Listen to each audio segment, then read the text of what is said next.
Wagwan viewers and subs, welcome back for another episode with Mario's Paint Class. Thank you so much for tuning in. In today's video, I'm going to show you exactly how you can paint right over primer. Stay tuned.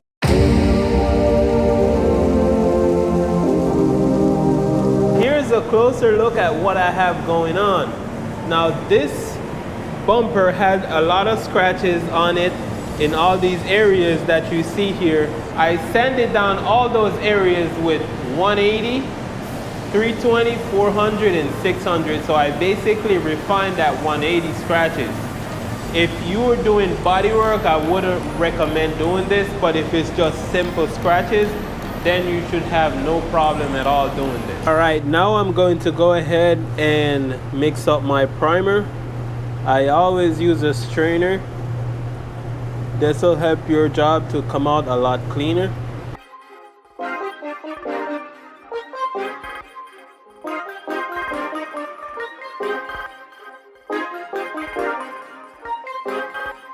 Let's get started. I'm using the DV1 base coat gun. I'll set the pressure to 15 psi.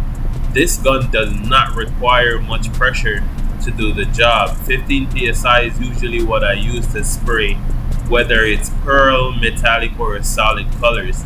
So I'll put 2 quick coats on here, get nice coverage where that I have a good foundation for my base coat.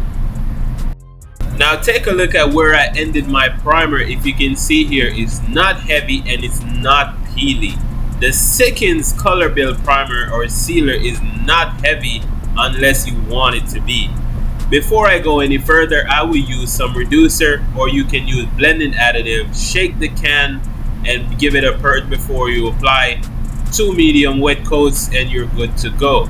If you're using a much thicker primer, all you have to do is reduce it about 10 to 15%, basically making it thinner.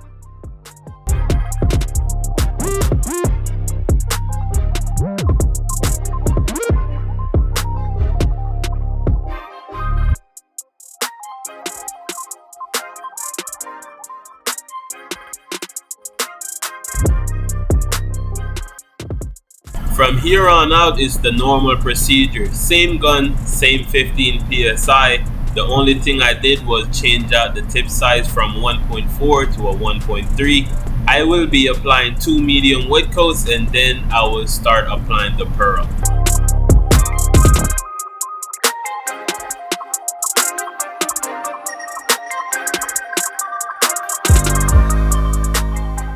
After 15 minutes of flash time on the base coat, now it's time to apply the pearl.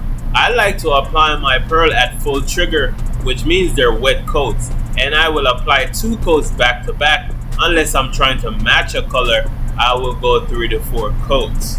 What you want to make sure that you do here is go further than you left off the base coat, otherwise you would see a solid and a pearl color once you're done.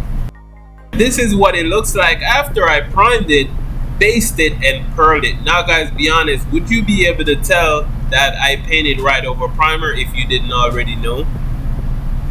Nevertheless, it's time to lay down the gloss. We're gonna go ahead and put 2 coats on here. My first coat of clear will not be completely wet because that is how you get runs trying to put on the first coat like it's the last coat. So on the second coat, I will go ahead and make sure it's completely glossy. Right here, a bug flew into my bumper, so I got a piece of tape and I just picked them right out and back to clear it.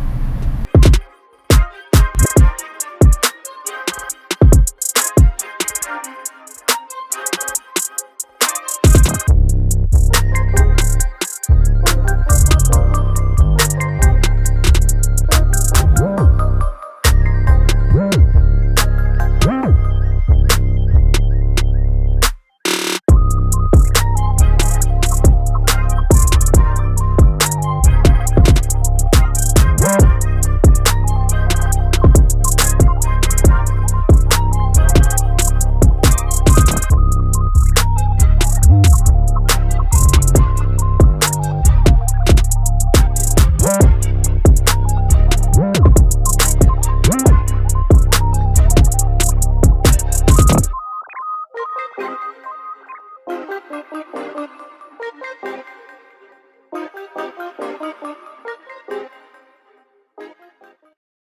Here goes the end result, guys. The bumper was baked at 140 degrees.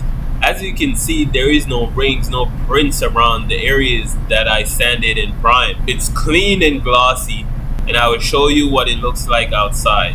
So thank you guys so much for watching. Like and subscribe to the channel if you haven't already. Help the channel to grow. Leave a comment, let me know if you ever done a job like this before. Until next time, class dismissed.